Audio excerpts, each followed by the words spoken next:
Happy birthday! I hope you still remember me. Welcome to my new world right now. Happy birthday, Mark. I know, ano ba sasabihin ko?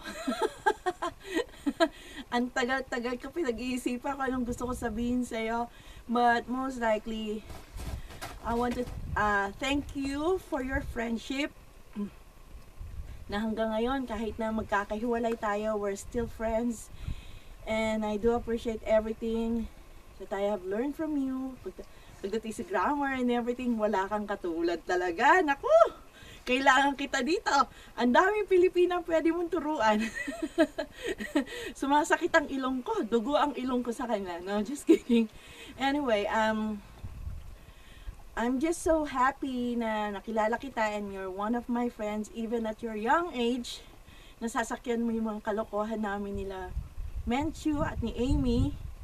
And minsan nga mas mukha ka pang mature sa amin kaysa sa amin tatlo. But definitely, I treasure your friendship and namimiss ko yung mga moments na nagmi-meeting tayo, huddle up. Ay, wait! Kay Amy nga pala yun. O nga pala, nung ikaw naging TC namin, and namimiss ko yung mga, ano pa ba namimiss ko? Yung mga kalokohan natin, yung mga okray-okrayan natin, so ever. Anyway, I really hope that one day, magkita-kita tayo ulit. I'm not sure, maybe 2 years from now, or 3 years from now, or maybe this December. Ay, gusto ko nang bumalik ng Pilipinas. Ibalik niyo ako sa Pilipinas.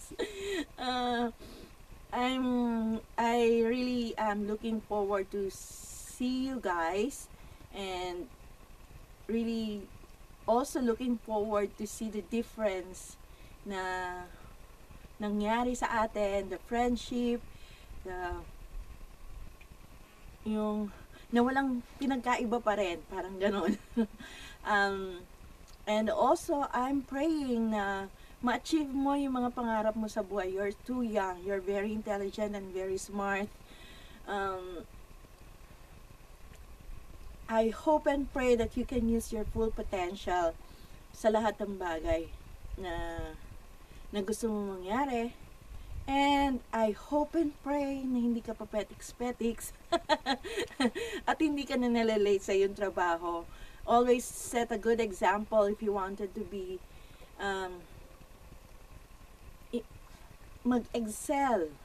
Always setting a good example. Talagang yun ang isa sa mga key para mag-success ka sa buhay mo. And I hope and pray yung pangarap mo sa buhay ay matupad. Lalong-lalo na ngayon. And ano pa ba? Maybe sometime if you have time, gusto mo ng graduation, ano ba? Gifts sa sarili mo ay pumunta sa Amerika. Welcome na welcome ka dito sa Idaho. It's not a typical place that you would love to be, pero I would definitely say you will enjoy the nature and everything. Pero siyempre, kung mahilig ka sa punta ka ng LA, New York, nung ka pumunta, California, mahal doon. Dito, mura. Mura. So, yeah. So, that's it. Ano pa ba sasabihin ko? May? Ayan na, May, It took me a long time to prepare this thing. Pero hanggang ngayon, hindi ko alam masasabihin ko. Hindi na yata ako sanay mag-video. Conference or whatsoever. So I wish you all the best, Mark, and I hope to see you soon. Kain tayo ulit. Don't worry, maybe this time taya ko na. Wala pa rin ako work. Sa bagay. They just love me.